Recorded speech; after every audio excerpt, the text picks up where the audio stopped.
વિદ્યાર્થી મિત્રો, તમારું સ્વાગત કરું છું. આપણે લઈએ છીએ ધોરણ 10 ગણિત અને એની અંદર ગણિતનું પ્રકરણ નંબર 12 પૃષ્ઠફળ અને ઘનફળ, એમાં સ્વાધ્યાય 12.1 અને એનો આપણે ચોથો દાખલો કરવાનો છે. દાખલા નંબર 4. જો તમારા પાઠ્યપુસ્તકની અંદર પાના નંબર 145 ઉપર સ્વાધ્યાય 12.1 છે, એનો ચોથો દાખલો. રકમ તમે જોતા જાજો. 7 સેન્ટીમીટર બાજુના માપવાળા સમઘનની ઉપર અર્ધગોલક મૂકેલ છે, તો અર્ધગોલકનો મહત્તમ વ્યાસ શું હોઈ શકે? આ રીતે બનાવેલા પદાર્થનું કુલ પૃષ્ઠફળ શોધો. અર્ધગોલકનો મહત્તમ વ્યાસ, મહત્તમ એટલે સૌથી મોટો વ્યાસ, વધારેમાં વધારે વ્યાસ હોય એ કેટલો હોય? તો આપણે જોઈએ, સમઘનની ઉપર અર્ધગોલક છે, એટલે આપણે સમજવા માટે આકૃતિ દોરીએ.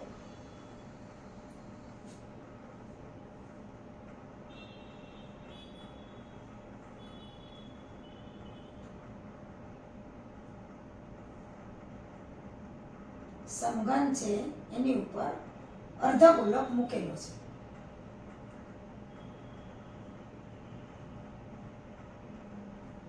સમજવા માટેની આકૃતિ છે, એની ઉપર અર્ધગોલક મૂકેલો છે. જુઓ,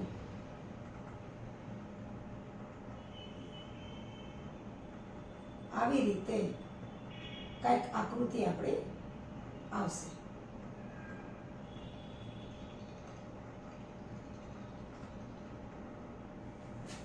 સમઘનની ઉપર અર્ધગોલક મૂકેલો છે, તેનો મહત્તમ વ્યાસ એટલે સૌથી અહીંથી આ ત્રિજ્યા હોય તો આ મહત્તમ વ્યાસ કેટલો?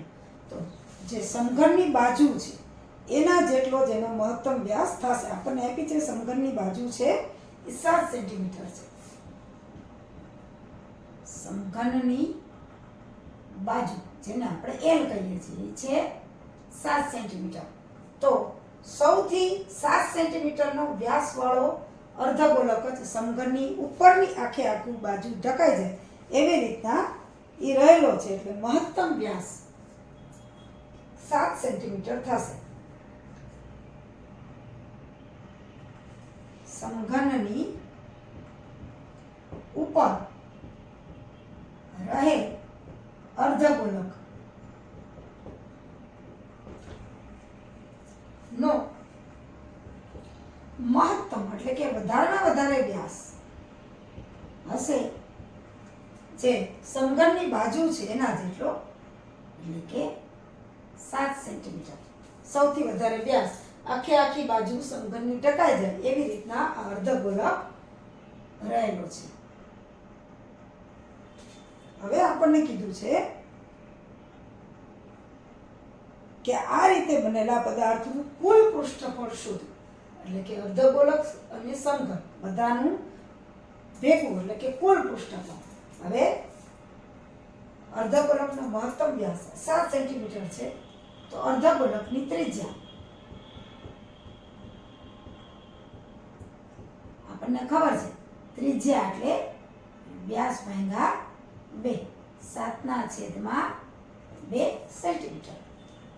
હવે કુલ પૃષ્ઠફળ શોધવું હોય તો સૌથી પહેલા તો સમઘનનું કુલ પૃષ્ઠફળ વત્તા અર્ધગોલકની વક્ર સપાટીનું ક્ષેત્રફળ, અને એમાંથી આ જે ગોળાઈ છે એ ક્ષેત્રફળ આપણે કાઢવું પડે ને કઈ, કારણ કે આ સમઘનની ઉપરની સપાટીનું ક્ષેત્રફળ આવી ગયું અને આ ગોળાઈનું લઈ લઈએ તો ડબલ થાય, એટલે કે કુલ પૃષ્ઠફળ બરાબર સમઘનનું કુલ પૃષ્ઠફળ વત્તા અર્ધગોલકની વક્ર સપાટીનું ક્ષેત્રફળ, એમાંથી આ નીચેનું જે છે અર્ધગોલકના પાયાનું ક્ષેત્રફળ આપણે બાદ કરવું પડે, કારણ કે પાયો છે એ જ સમઘનની એક બાજુ આવી ગઈ છે. એટલે કે સમઘનનું આ પદાર્થનું કુલ પૃષ્ઠફળ, પદાર્થનું કુલ પૃષ્ઠફળ બરાબર સમઘનનું કુલ પૃષ્ઠફળ. પહેલા સમઘનનું કુલ પૃષ્ઠફળ વત્તા તો કે ઉપર જે અર્ધગોલક છે એની વક્ર સપાટીનું ક્ષેત્રફળ, અર્ધગોલકની વક્ર સપાટીનું ક્ષેત્રફળ અને અર્ધગોલકનો પાયો છે એનું ક્ષેત્રફળ આપણે બાદ કરવું પડે. અર્ધગોલકના પાયાનું ક્ષેત્રફળ. હવે પદાર્થનું કુલ પૃષ્ઠફળ.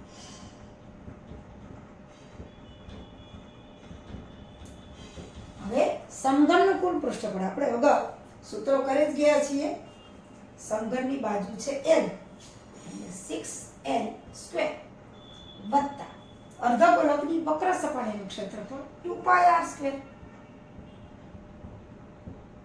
અને અર્ધગોલકનો પાયો છે આપણને ખબર છે વર્તુળાકાર હોય, આ વર્તુળાકાર પાયો હોય એટલે એનું વર્તુળનું ક્ષેત્રફળ થશે પાય r વર્ગ. જોઈએ 2πr વર્ગ છે એમાંથી પાય r વર્ગ એક વખત બાદ થાય તો એક વખત પાય r વર્ગ આવે એટલે કે પદાર્થનું કુલ પૃષ્ઠફળ બરાબર 6L square plus 2πr square માંથી પાય r સ્ક્વેર બાદ થાય એટલે એક વખત પાય r સ્ક્વેર આવે. કે પદાર્થનું કુલ પૃષ્ઠફળ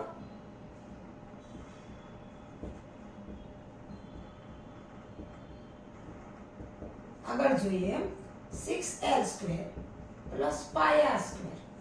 L આપણને ખબર છે 7 સેન્ટીમીટર, પાય આપણને કઈ આપ્યું નથી એટલે 22 સપ્તમાંશ અને r છે 7/2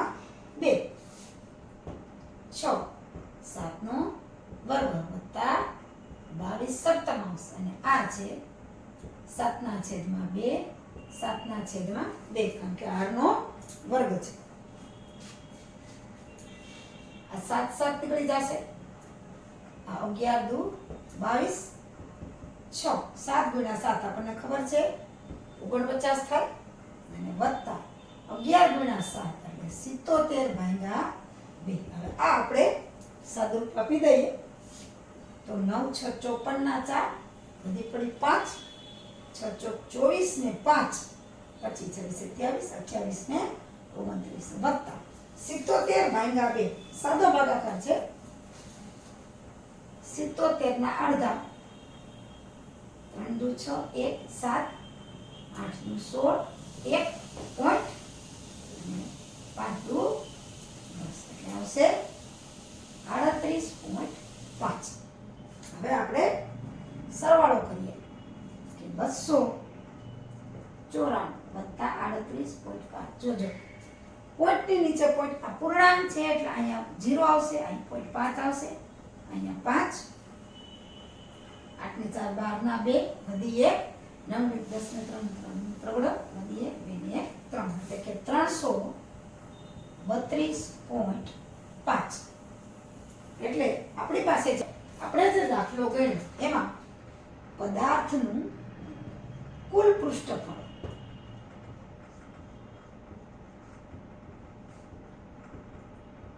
$332.5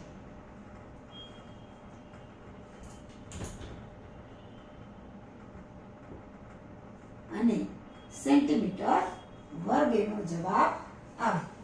કે એક સમઘન હતો જેની બાજુ 7 સેન્ટીમીટર હતી, એની ઉપર અર્ધગોલક મૂકેલ હતો તો કુલ એ બે પદાર્થનું સંયુક્ત એટલે કે કુલ પૃષ્ઠફળ 332.5 સેન્ટીમીટર વર્ગ આવે. હવે આપણે લઈએ દાખલા નંબર 5. એક સમઘન લાકડાના ટુકડાના કોઈ એક પૃષ્ઠ પરથી એટલે કોઈ એક બાજુ પરથી એક અર્ધગોલક કાપવામાં આવે છે. અર્ધગોલકનો વ્યાસ L એ સમઘનની બાજુના માપ બરાબર છે તો બાકીના પદાર્થનું કુલ પૃષ્ઠફળ શોધો. અહીંયા અર્ધગોલક કાપવામાં આવે છે સમઘન પરથી. આપણે પહેલા સમજવા માટે આકૃતિ દોરીએ.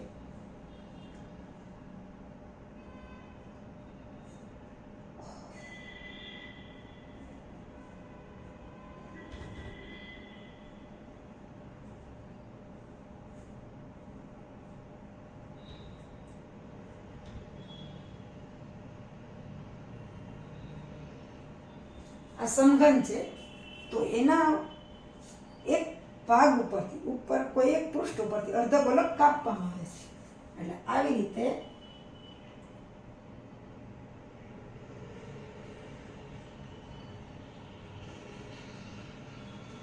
અર્ધગોલક છે એ કાપી લેવામાં આવે છે અંદરની બાજુથી. તો બાકીના પદાર્થનું કુલ પૃષ્ઠફળ શોધો. સમઘન અર્ધગોલકનો જે વ્યાસ છે એ જ આ સમઘન છે એની બાજુઓનું માપ છે. એટલે આપણે લખીએ સમઘનની બાજુ ઈ છે L અને અર્ધગોલકનો વ્યાસ પણ L છે. અર્ધગોલકનો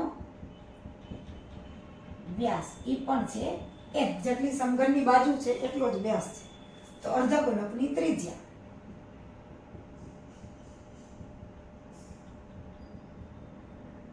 એટલે કે L ની અડધી થાય.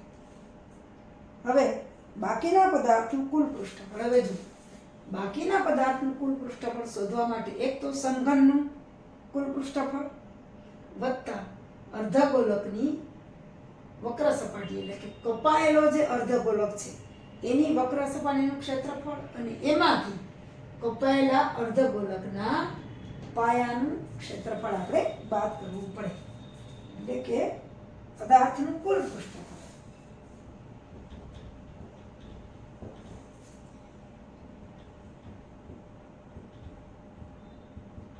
બરાબર સમઘનનું કુલ પૃષ્ઠફળ. સમઘનનું કુલ પૃષ્ઠફળ વત્તા કપાયેલા અર્ધગોલકની વક્ર સપાટીનું ક્ષેત્રફળ. કપાયેલા અર્ધગોલક ની વક્ર સપાટીનું ક્ષેત્રફળ અને ઓછા કપાયેલા અર્ધગોલકના પાયાનું ક્ષેત્રફળ. કપાયેલા અર્ધગોલક ના પાયાનું ક્ષેત્રફળ. આ સૂત્ર આપણી પાસે બધા જ છે. એટલે પાંચમો દાખલો આપણે લઈએ છીએ. હવે પદાર્થનું કુલ પૃષ્ઠફળ. પદાર્થનું કુલ પૃષ્ઠફળ બરાબર. હવે આપણે જોઈએ તો સમઘનનું કુલ પૃષ્ઠફળ આપણને ખબર છે. સમઘનનું કુલ પૃષ્ઠફળ છે 6L² વત્તા કપાયેલા અર્ધગોલકની વક્ર સપાટીનું ક્ષેત્રફળ એટલે ઈ છે 2πr² અને એમાંથી જે કપાયેલો અર્ધગોલક છે એના પાયાનું ક્ષેત્રફળ આપણે બાદ કરવાનું છે. એટલે કે 6L² 2πr² માંથી એક વખત πr² જાય તો πr² જ વધશે. તો કુલ પૃષ્ઠફળ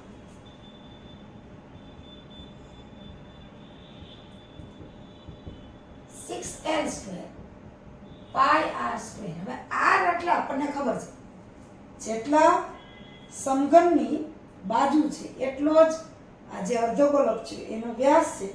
એટલે r બરાબર આપણને ખબર છે L ના છેદમાં 2. એટલે કે કુલ પૃષ્ઠફળ 6L² પ્લસ પાઈ L ના છેદમાં 2 નો વર્ગ. પાયાની આપણી કિંમત પાયની કિંમત આમાં નથી લેવાની. છેદ સુધી આમાં પાય એમને જ રાખી મૂકીએ ક્યારે કે ક્યાં છેદ ઉડવાનો નથી. એટલે કે કુલ પૃષ્ઠફળ પદાર્થનું કુલ પૃષ્ઠફળ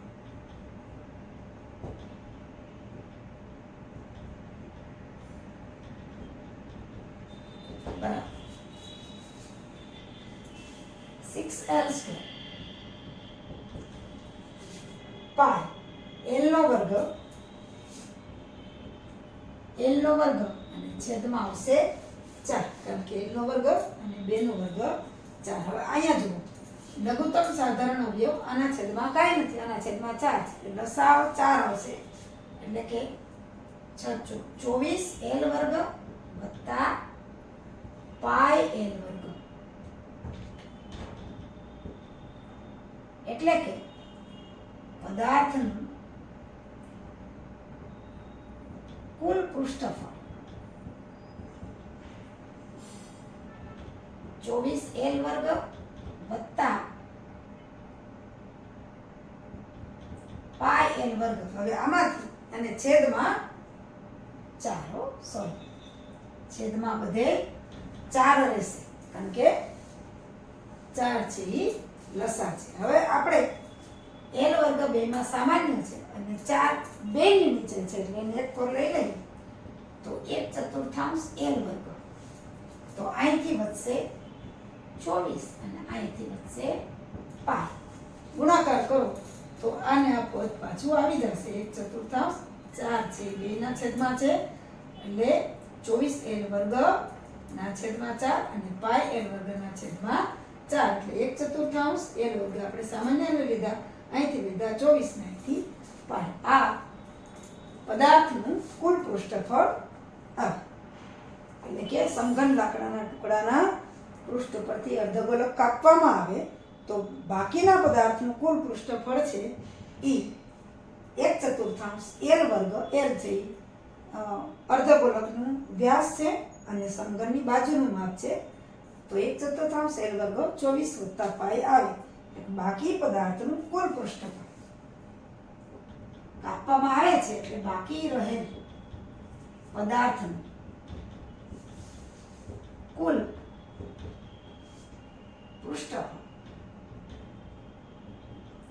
બરાબર 1/4 એલ વર્ગ કૌંસમાં 24 વત્તા પાય આટલું આવે. એકમ આપણને આમાં આપ્યો નથી, આપ્યો હોય તો લખવાનું, સેન્ટીમીટર કે મીટર હોય તો લખવાનું, પણ આપણને એકમ આપ્યો નથી. એટલે આ રીતે જે સમઘનમાંથી અર્ધગોળક કાપવામાં આવે તો જે બાકી પદાર્થ વધે એનું પૃષ્ઠફળ 1/4 એલ વર્ગ 24 વત્તા પાય આવે છે.